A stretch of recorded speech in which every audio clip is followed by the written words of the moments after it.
Welcome to Britain's Newsroom with Andrew and Bev with you until midday.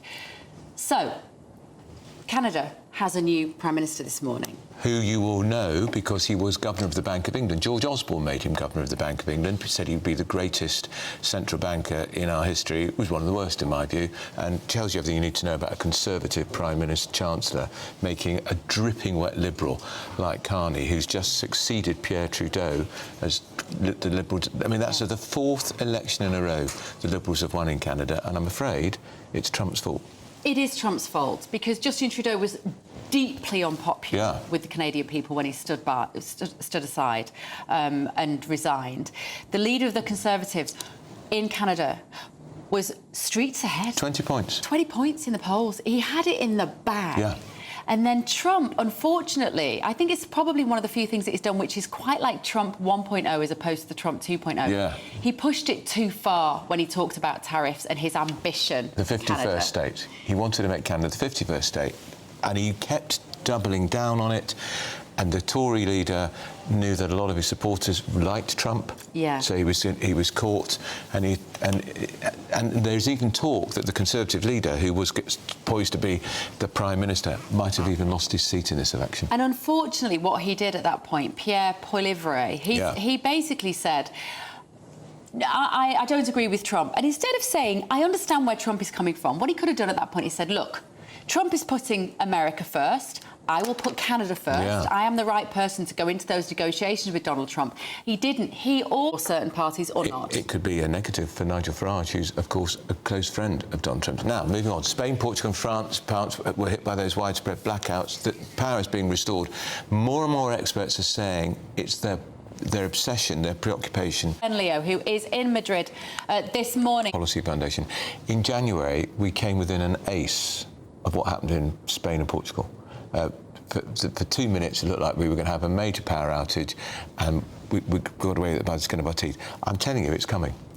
Well, I'm already prepped. Here's the irony, is that before the pandemic, all those people that were buying toilet rolls, I was not one of them. Since the pandemic, people like me, the proud conspiracy theorists, we've now got our battery charging packs. I've got solar battery charging packs at home. We preppers, we're all ready. It's called the grab bag, isn't it? I'll send you some links. It's called the grab bag. It's called the grab bag. They tell you should have a radio with batteries. Battery-powered radio, so you know what's going on. A battery-powered torch, because this could happen in the winter. I've got friends who've got generators and gun licences now, Andrew Pearce. I could tell you stuff that would gun licences? Turn your hair white. What I'm not joking. What, in case they think there's going to be... When the Civil War kicks off, some of us are going to be ready.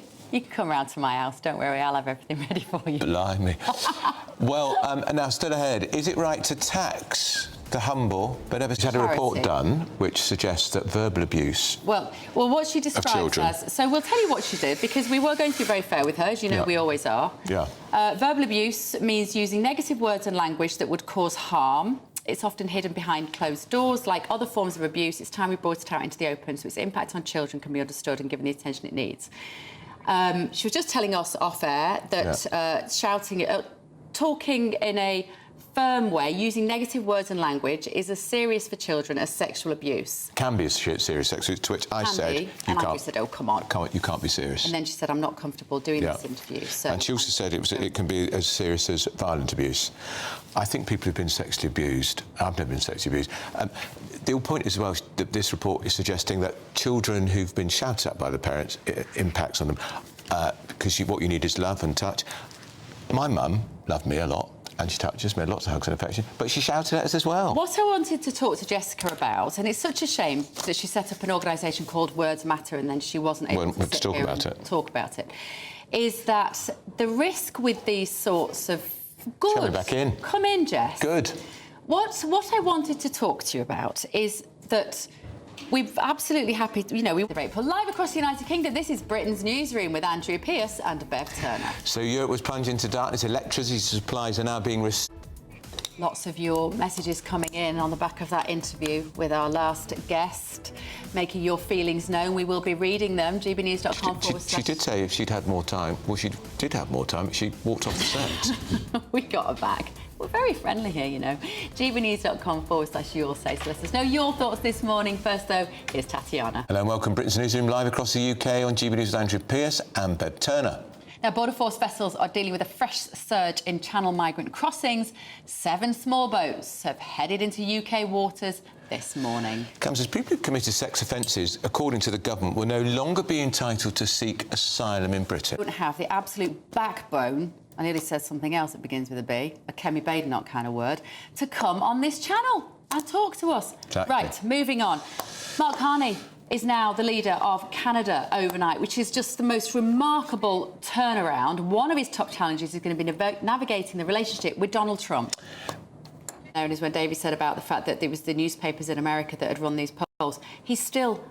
Trump is still massively hated by most of the press. Yeah, certainly those papers. In America. Certainly those papers. And therefore you get Trump derangement syndrome, which is not being diluted because of the way that Trump and his administration are depicted. Norah, great to see you. Thank you so much. Now, moving on, as you know, Europe was plunged into darkness yesterday. We're going to go straight back to Madrid to speak to GB News presenter Ben. Oh, you caught us eating our snacks. I'm not eating one. No. What Bev means is she's been caught eating a snack. Look, you know we like to go have a little biscuit. Actually, we've got our dates and walnuts this morning. Now, listen, Hugh Edwards' salary, we just mentioned him not paying it back. Andrew Pearce, the BBC, have agreed to look at lessons from the period, including the BBC's approach to the rules surrounding payments. Oh, that's really shack. It was 300,000, if my memory serves me. Still to come. Rachel Reeves is planning a sugar tax, which what she's effectively going to do, the existing sugar tax, she's going to extend it to milkshakes and certain coffee drinks, such as cappuccino, which you buy in a store. I didn't know you could buy a pre-packed cappuccino and latte in a supermarket. Oh, yeah. They're horrendous things. They sound revolting. And teenagers absolutely love them. Do you heat them up? No, you have, like, iced coffee. They're just full of rubbish. But anyway, this is in a bit, of course, to help combat obesity. No, it's not. Country. It's because she wants to get more money in the coffers because she screwed everything up so badly. So things like milkshakes basically could be hit with charges of 26p a litre extra. Back in 2020... It's going to go on Luxaid Ribena. Everything is so expensive now anyway. Yeah. When you walk into a supermarket, it blows my mind when I look at the price. And this will add to inflation.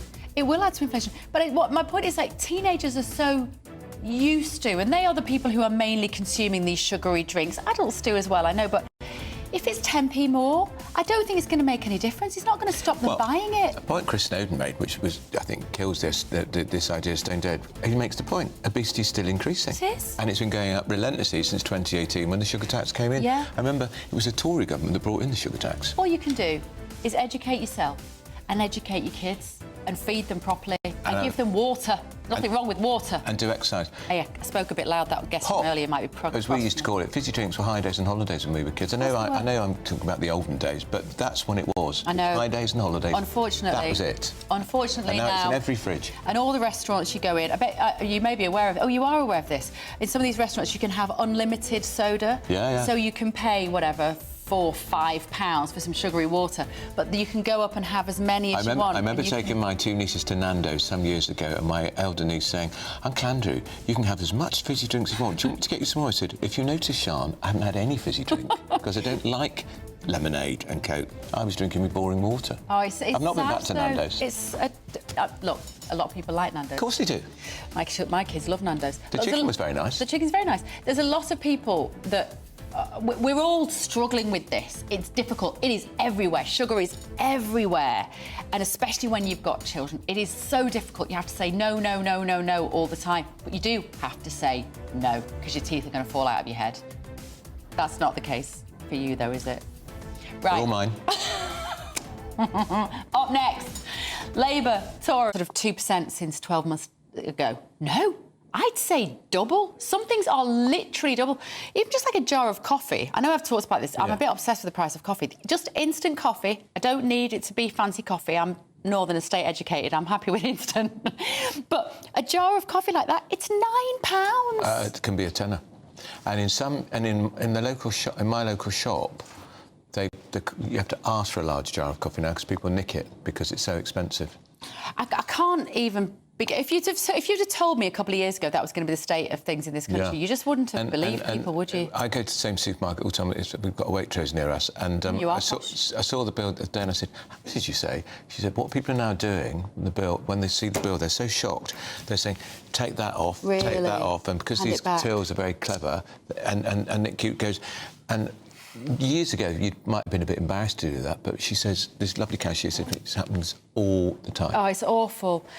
Morning, if you've been getting in touch at home, Shelley says that blackout wasn't net zero. I believe it was a deliberate. Klaus Schwab always said that they would do it even though he stepped down, has he? That's the leader of the World Economic Forum, former leader, he's just stepped down. Or is this their revenge for having him to step down? Dark times all around. Sue says those posters Labour putting up to deter illegals coming are working then, not Cooper's Cruises going from strength to strength. That's a good line, Cooper's Cruises. Oh, Yvette Cooper. Yeah, I had a moment then. line. I think, yeah, Cooper's Cruises. Oh, she'll hate that, wouldn't she? She will. Well, she should come on this station and we could talk about it. Helena, good morning, Helena, says, I only ever drink water. It's just that it's flavoured with gin. Oh, what's wrong with that? James says, how about asylum seekers guilty of any crime, including illegal working, getting their claims cancelled? That is still remarkable. You could be in prison here and still have a right to claim for asylum to live here. It's shocking. It is shocking. Molly, morning Molly, says, looks like Canada is going to have another 4 years of misery now, like us. And Carl makes a really good point over the sugar tax. He says fruit juices are one of the highest sugar content drinks on the market. And will the government tax those next? Milkshakes are a poor target. He said, yes, they are sweet. They really are.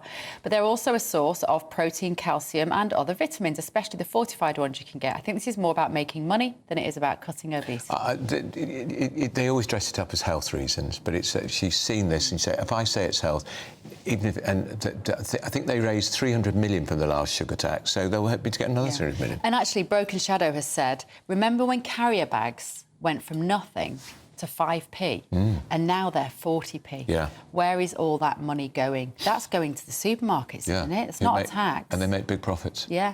Yeah. Right. Thank you, messages. So, Mark Carney's Liberal Party, well, you will remember him, of course. He was the Governor of the Bank of England, appointed by George Osborne, a so-called Conservative Chancellor. So we've got he's the new Liberal Prime Minister in Canada. It's been a remarkable turnaround. That's right. One of his top challenges will be navigating his relationship with American President Donald Trump. Slightly closer to home, Europe was plunged into darkness yesterday. Let's go over to Madrid, speak to GB News' presenter Ben Leo. Oh, and I've got a torch. You need a torch. You need a battery-powered radio. Yeah. You need, well, I mean, I've got friends who've got generators who've actually bought full-size diesel generators. Well, I wonder if there's going to be a rush to buy them now.